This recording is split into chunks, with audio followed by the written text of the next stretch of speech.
பிரியாளவன் நேயர்கள் அனைவருக்கும் வணக்கம். இன்று நாங்கள் பார்க்க இருக்கும் பழமொழி வல்லவனுக்கு புல்லும் ஆயுதம்.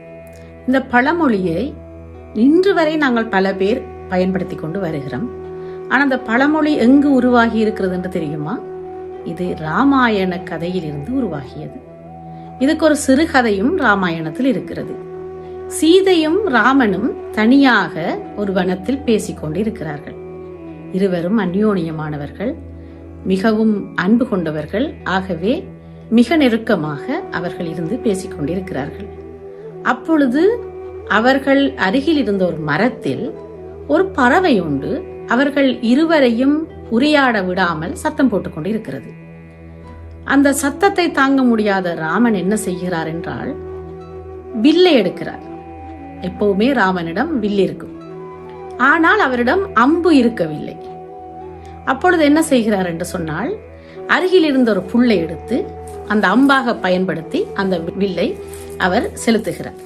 அந்த புல்லை ராமன் அம்பாக எய்யும் போது பறவை பயந்து அது அம்பாக இருக்குமோ என நினைத்து பறந்து விட்டதாக இந்த புராணம் கூறுகிறது.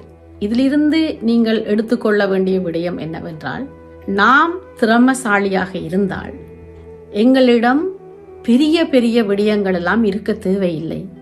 சின்ன ஒரு பொருளையோ சின்ன ஒரு விடயத்தையோ வைத்து நாங்கள் சாதனையை செய்துவிடலாம் என்பதுதான். இந்த பழமொழி திடீரென்று என் மனதில் வந்துதித்தது. அதைத்தான் நான் இன்று உங்களுக்கு காணொலியாக செய்கிறேன். என்னவென்றால், என்னுடைய சிற்றுந்து, என்னுடைய கார் கொஞ்சம் பழுதடைந்து விட்டது. உங்களுக்கு எல்லாம் தெரியும், புலம்பெயர் நாட்டில் ஒரு காரை திருத்துறது என்று சொன்னால் சின்ன பிரச்சனை என்றாலும் பல 100 ஈரோக்கள் கேட்பினும்.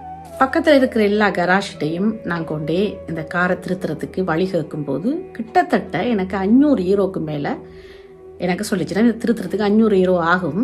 ஆனால் இது அந்த 500 ஈரோ நீ செலவழிச்சாலும் கூட உன்னால் அதை திருத்த முடியுமா தெரியவில்லை. சில நேரம் அதிகமும் ஆகலாம் என்று அவர்கள் கூறிச்சினோம். அவை தங்களுக்கான ஒரு கராஷை வச்சிருக்கணும், ஒரு மெக்கானிக் ஷாப்பை வச்சிருக்கணும். அப்ப நான் வேண்டாம் என்று கொண்டு வந்துட்டேன். நல்ல வேளையாக என்னுடைய உறவினர் ஒருவர் இன்னொருவர் இருக்கிறார். அவரிடம் நாங்கள் கேட்டு பார்க்கலாம் என்று சொல்லும் போது, அவர் ஒரு போர்த்துக்கல் நாட்டை சேர்ந்தவர். அப்ப அவர்கிட்ட நான் கேட்கும் போது, ஒரு வயல்வெளிக்குள்ள பெரிய ஒரு கொட்டகைமா இருந்தது. அவரை நான் சந்திக்கும் போது அந்த கொட்டகை வாசல்ல தான் நான் போய் என்னுடைய காரை காட்டும் போது, இதுக்கு இந்த பிரச்சனைகள் இருக்குது, நீ அதுக்கான பொருள்களை ஆன்லைன்ல ஆர்டர் பண்ணி எடுத்துட்டேன்னு சொன்னா குறைஞ்ச செலவுல செய்திடலாம் என்று சொன்னார். சரி என்று நான் அந்த பொருளை ஆன்லைன்ல ஆர்டர் பண்ணி எடுத்து போட்டு மறுபடியும் அவரிடம் நேற்று தான் கொண்டு போனேன். போகும்போதுதான் எனக்கு தெரிஞ்சது, அந்த கொட்டகைக்கும் அவருக்கும் எந்த சம்பந்தமும் இல்லை. அந்த வயல்வெளியில அது ஏதோ ஒரு கொட்டகை, அது ஒரு விவசாயம் செய்யற ஒரு இடம். அந்த வயல்வெளி அதுல இவர் என்ன செய்யறாருன்னு சொன்னார், ஒரு லொரி மாறி ஒன்று நிறுத்தி வச்சு அதுக்குள்ளான இவருடைய ஆயுதங்கள் எல்லாம் வச்சிருக்கிறார். அந்த கார் மெக்கானிக்கான, கார் திருத்த வேலைக்கான பொருட்களை எல்லாம் அதுக்குள்ள வச்சிருக்கிறார்.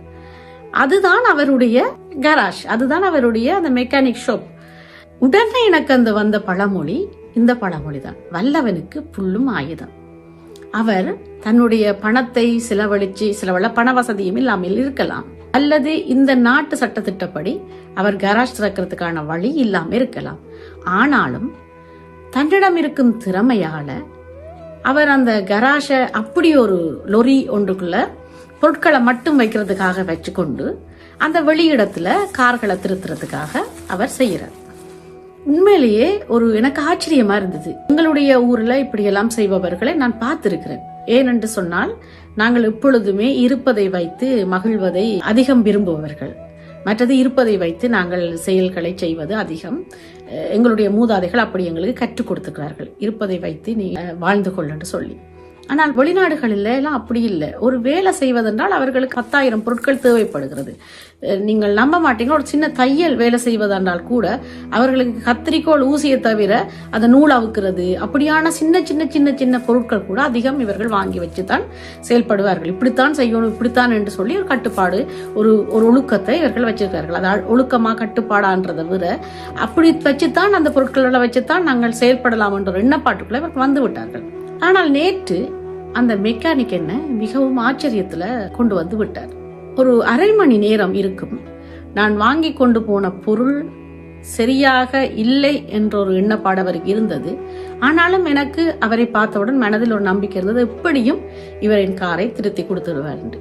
சரியாக 1/2 மணி நேரம் அந்த காரை, அதாவது பழுதடைந்து ஓடலாம், ஆனால் வெகு தூரம் ஓட முடியாது. சரியான ஒரு சத்தம் கேட்கும். வள்ளத்துல போன மாதிரி, ஒரு தோணியில போன மாதிரி அந்த அசைவோட தான் அந்த கார் ஓடும். வெகு தூரம் ஓட முடியாது. அவர் என் வீட்டிலிருந்து பக்கத்தில் இருக்கிறதால நான் மெல்ல மெல்லமா ஓடிக்கொண்டு போய் அந்த காரை கொடுத்துட்டேன் திருத்துறதுக்கு. அவர் அந்த 1/2 மணி நேரத்துக்குள்ள அந்த காரை திருத்தி, ஒரு உண்மையிலேயே நான் இனி எங்கேயும் ஒரு 200-300 கிலோமீட்டர் ஓடும் அளவுக்கு அவர் தூரம் போகலாம் என்ற அளவுக்கு செய்து கொடுத்திருக்கிறார்.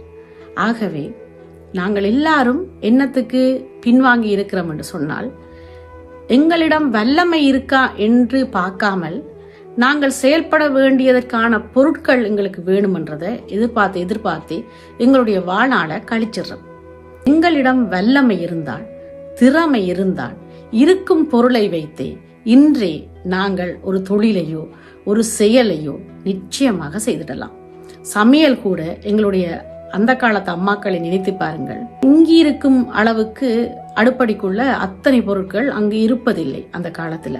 ஆனால் ஏதோ செய்து சுவையான ஒரு உணவு எங்களுக்கு பரிமாறிவிடும்.